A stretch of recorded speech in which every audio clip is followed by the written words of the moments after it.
IDTV మన ఉనికి మన వాణి. నమస్తే. దేశం స్వతంత్రం వచ్చిన తర్వాత మనీ వ్యవస్థలో పెను మార్పులు సంభవించాయి. మొదట్లో మనం డబ్బులు ఇచ్చి వస్తువులు ఇచ్చి పూర్వం స్వతంత్రం వచ్చిన కొత్తలో కానీ అంతకుముందు వస్తు మార్పిడి ద్వారా మన అవసరాలను తీర్చుకుంటూ వచ్చాం. ఆ తర్వాత కరెన్సీ అనేది మానవ జీవితంలో ఒక ఇంపార్టెంట్గా మారిపోయింది. ఏది కొనాలన్నా కరెన్సీనే, అమ్మాలనుకున్నా కూడా కరెన్సీనే. ఏదైనా సరే మన జీవితంలో నిత్యావసర వస్తువు డబ్బు అనేది ఒక ప్రాధాన్యత సంతరించుకుంది.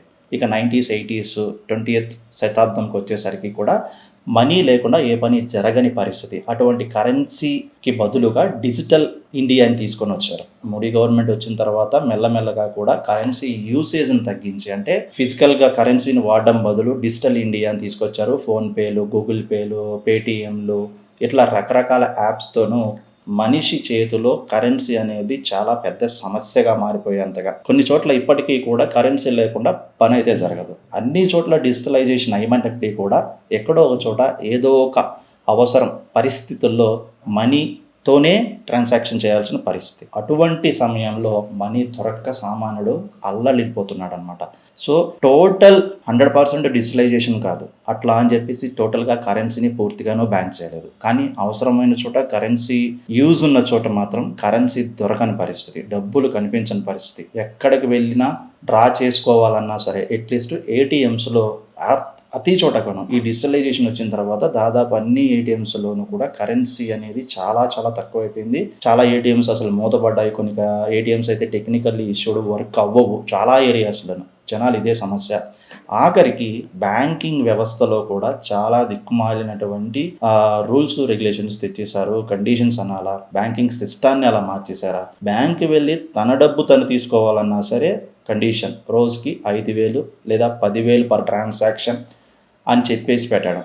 ఏటీఎం సెంటర్కి వెళ్ళి తీసుకుందామంటేనేమో monthly only home banking ATMs అయితేనేమో 5 ట్రాన్సాక్షన్స్ వరకు ఫ్రీ, తర్వాత ఛార్జెస్. అసలు నాన్ బ్యాంకింగ్ అయితే మాత్రం కొన్ని ఏటీఎంస్ అయితే 3నే, కొన్ని అయితే 5 వరకు ఇచ్చాయి.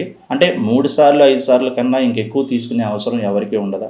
చిన్న చిన్న అమౌంట్లు అనుకున్నా కూడా 10,000 రూపాయలు 5,000 రూపాయలు, అంటే ఒక సామాన్యుడికి 20,000 నుంచి 25,000 రూపాయలు కావాలి అని అంటే ఒకేసారి కొని రావడంలా. చాలా ఏటీఎంస్ విత్ డ్రాను 20,000 నుంచి 10,000కి, ఇప్పుడు 10,000 నుంచి కొన్ని ఏటీఎంస్ అయితే 5,000కే కుదించేశాయి. బ్యాంక్కి వెళ్ళి తీసుకుందామంట, అది కుదరదు. ఏటీఎం సెంటర్స్లో విత్ డ్రా చేసుకోండి, విత్ డ్రా లిమిటేషన్స్ తగ్గించేసిన పరిస్థితి. ఏటీఎం సెంటర్కి వెళ్ళి తీసుకుందామంటే టెక్నికల్లీ కొన్ని ఇష్యూస్ పనిచేయవు. కొన్ని ఏటీఎంస్ లేకపోతే పనిచేసినా కూడా అన్ని ఏటీఎంస్లోనూ లిమిటేషన్ పెట్టేయడం. ఇప్పుడు ఎక్కడికి వెళ్ళాలి?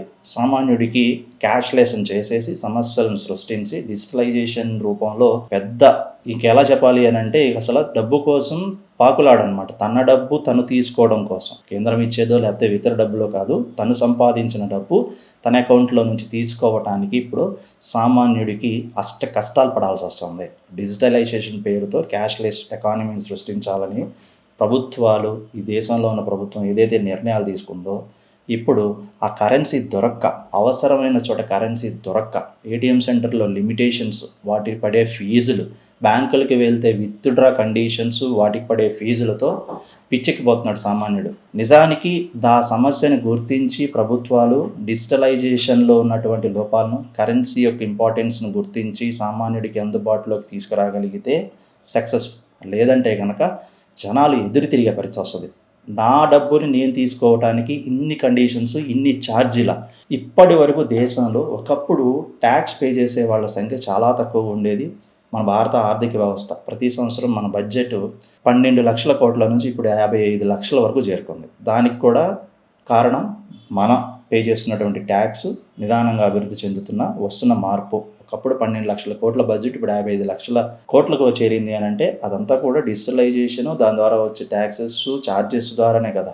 ప్రభుత్వాలు ఏమీ స్వతహా సంపాదించక ప్రజల నుంచి వసూలు చేసిన మనీనే మళ్ళీ దేశం కోసం ఖర్చు పెడుతుంటారు, ఆ రాష్ట్రాల కోసం ఖర్చు పెడుతుంటారు. మనిషి ఇప్పుడు తన సంపాదన తీసుకోవడానికి, తన కష్టాజితాన్ని తీసుకోవడానికి కూడా రిస్ట్రిక్షన్స్, హద్దులు, ఆటంకాలు అంటే మాత్రం చూస్తాడు చిరెత్తిపోద్ది. పేదవాడికి అలా ఉంటే కొన్ని రోజులు ఆగితే ధనవంతులు కూడా ఏదో ఒక స్టేజ్లో బర్స్ట్ అవ్వక తప్పదు. చూసి మా సంపద మాకు కావడం, మా సంపద మేము వాడుకోవడానికి ట్యాక్స్ ఏమిటి, ఛార్జెస్ ఏమిటి అని తిరగబడే రోజు వచ్చిందంటే మాత్రం ప్రభుత్వానికి అదొక పెద్ద హెచ్చరిక. అలాంటి రోజు, అలాంటి తిరుగుబాట్లు రాకుండా బ్యాంకింగ్ వ్యవస్థ, బ్యాంకింగ్ సిస్టమ్స్లోను, ఈ మనీ క్యాష్‌లెస్ ఏదైతే ఉందో కరెన్సీ విషయంలోనూ నీడెడ్ ఉన్న చోట తగిన కరెన్సీని అందుబాటులో ఉంచితే చాలా సవ్యంగాను, చాలా ఉపయోగకరంగా ఉంటుంది. అలా కాదని వాళ్ళు గనక ఇంకా కఠినంగా చేసుకుంటూ వెళ్తే ఈ దేశంలో బ్యాంకింగ్ వ్యవస్థని, బ్యాంకింగ్ సిస్టాన్ని నమ్మే ప్రసక్తి, ఫాలో అయ్యే ప్రసక్తి ఎక్కడ ఉండదు.